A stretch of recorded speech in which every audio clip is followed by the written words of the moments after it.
What's going on, everybody? I'm Kevin from the Puff and Ponder podcast, and it is another episode of the Diary of a Mad Mechanic. I'm also Kevin, ASE Certified Automobile Technician. Should you be looking for this patch when you go into any place to get your car repaired? Not necessarily. I know a lot of good technicians that aren't ASC certified. Now, this isn't just a patch. You can't just go take a test. And well, you can if you've been in the business for several years and you pass the test. They're not the easiest test to pass, by the way. And then you get that patch. You get to wear the patch and tell everybody you're ASC certified. A lot of great technicians. They don't care. I do it. My company pays for it. I like having this. I display this proudly on my sleeve because it tells my customers that I went above and beyond on my time to get certified. So, and then what that also says to the customer is, I can trust this guy. Are there people with ASE patches you can't trust? Yes, there are. But there's some shady. I know why people hate this industry. I know why people hate taking their cars places. Y'all get ripped off all the time, and you don't know it. And I know that's frustrating for you because you know you're getting ripped off, but you can't prove it because you don't know anything about cars. And I have mentioned this several times on my Tech Tip Sundays. Second opinions. Trust the gut. Meet your technician. There are places that won't let you talk to your technician. Don't go to those places. Leave. I was at a deal. You notice how I got my truck back? I think one of my videos, my truck was at the dealership. I may not have posted that video. I'm thinking about it. But the one technician, the dealership, wouldn't even let me speak to the gentleman that was going to be working on my car that I had an appointment in with. I just wanted to speak with him. We don't allow that. Peace. I will never come to your dealership again. Not for service work, not to buy. And that was just another ball of issues with that. I will never go back there again. Take it to my the other dealership that fixed it. That's why it's back up and running. Would I be able to meet the technician? Yeah, this is on the phone. Yeah, come on in. You can talk to him. And I'm like, yeah. So when you come into my shop, you should be able to. What is that? Oh, my start-stop is on. You can talk to any one of us. And I say that because we had a customer come in, went to one of our competitors down the street, advertises brakes on their sign and everything else. And customer said, this just seems a little expensive for brakes. And I had to be behind the counter. I answered the phone, a little shorthanded today. So and I look at it and I'm like, just flipping through the paperwork, I go, yeah, way expensive because you don't need calipers and you don't need new brake rotors. And the customer's like, how can you tell that by looking at the inspection? I'm like, well, they gave the specs on the brake pads, inboard, outboard. I go, yeah, your outboard pad was like 4 millimeters lower than your inboard pad. So that tells me you got a frozen slide pin or a slide pin that's hanging up on the caliper. You don't need a new caliper. When you do brakes, you take the slide pins out, you lubricate them. So most likely, it's just gonna need a regular brake job. And I said, they got you for rotors here, but they put the specs on the rotors. And he goes, yeah, because they told me that they didn't have enough to machine to. And I go, well, they don't know math. Because you got over 120 thousandths to discard or to machine to, and then you've got like another.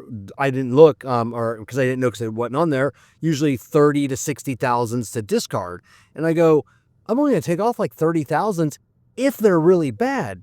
So that's gonna leave at least 2 more brake jobs that you can get out of these brake rotors. And I go, we do recommend brake rotors a lot. This is a GM Cadillac.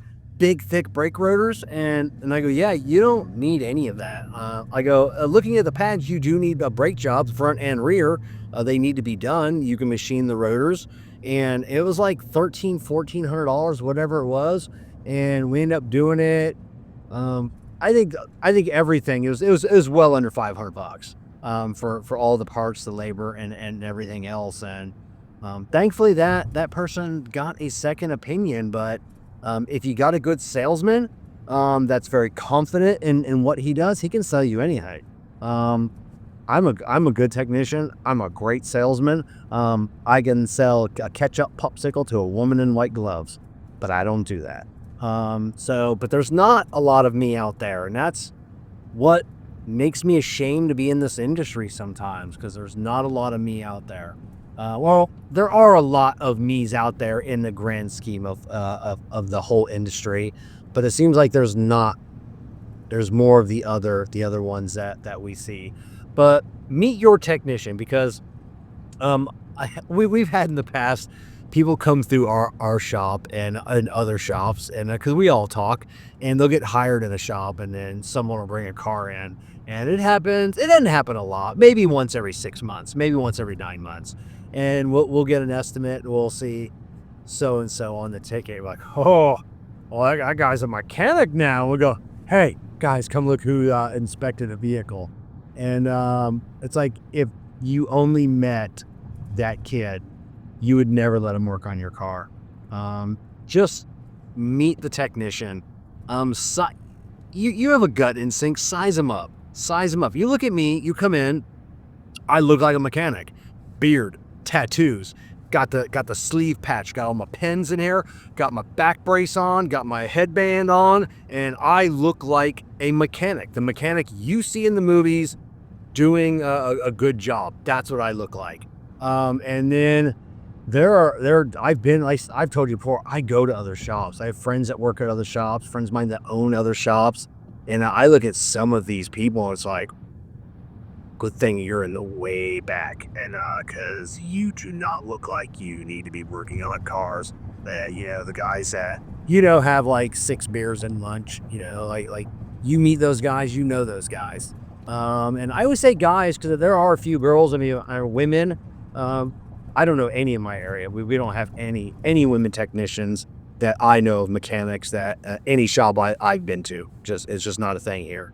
I know there are a lot of them out there, so I'm going to continue to say guys. But just meet them, size them up. If the salesman says, salesperson says, there's a reason you want to talk to the technician, be like, yeah, I don't trust you. I trust the mechanic. And just laugh it off, because they're going to laugh. Or just say, you know what? I've never been in here before. I just want to meet the person working on my car. I like having that connection with that person. And if there is an issue with that, leave that shop and don't come back. They should be able to go fetch that technician for you and introduce you to that technician. And he should look like a technician. He should have dirty hands. He should probably smell a little bit. It's still technically wintertime, so we probably don't smell as bad. There are times we smell pretty bad in the summertime. But size them up. Trust that gut. I'm telling you, it'll take you far. And get a second opinion. If